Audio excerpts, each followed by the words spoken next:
Hey there. So, think about this for a second. What if the five senses we use all day, every day, are actually missing the biggest part of the picture? That's exactly what we're going to dive into today.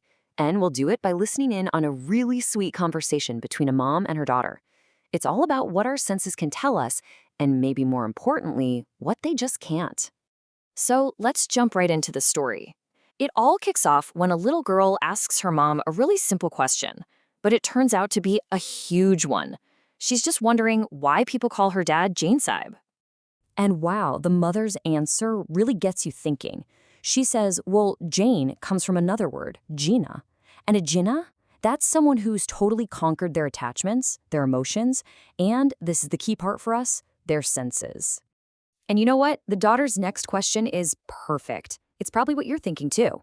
Wait a minute. Conquer our senses? Aren't they our friends? I mean, they help us see and hear and learn about everything. Why would we treat them like an enemy? Okay, and this is where it gets really interesting.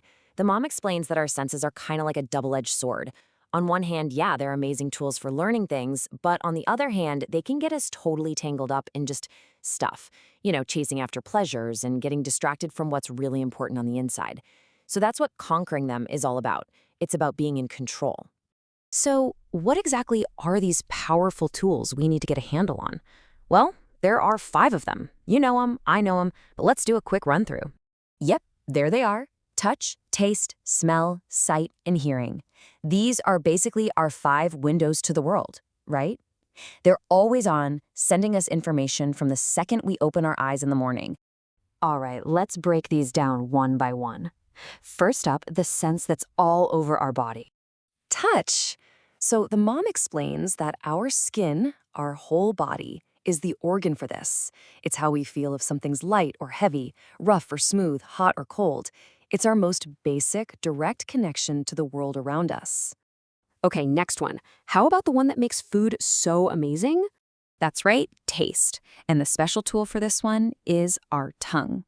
It's the reason we can tell if something is sour, sweet, bitter, you name it.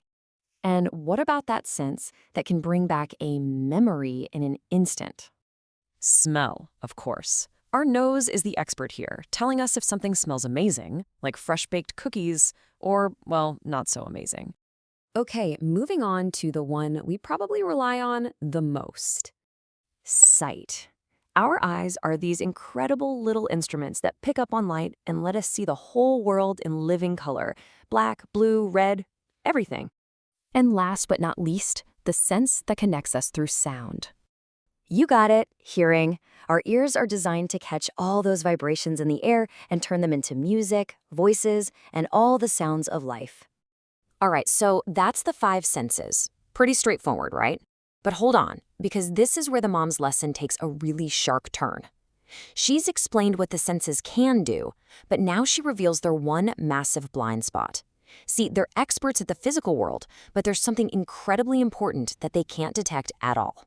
And this is the big reveal. The soul, our consciousness, the you that's inside you, it's not a physical thing. It doesn't have a texture you can touch, or a color you can see, or a sound you can hear. And because of that, our 5 senses, our tools for the physical world, are completely blind to it. They just don't have the right equipment for the job. So what does that all mean?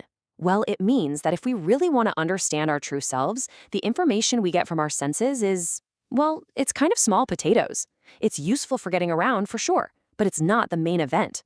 The real goal, the real treasure, is what's called supersensory knowledge. That's a kind of knowing that goes way beyond our 5 physical tools.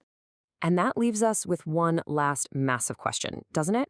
If the 5 tools we depend on for everything are basically useless when it comes to knowing our true selves, then how are we supposed to do it?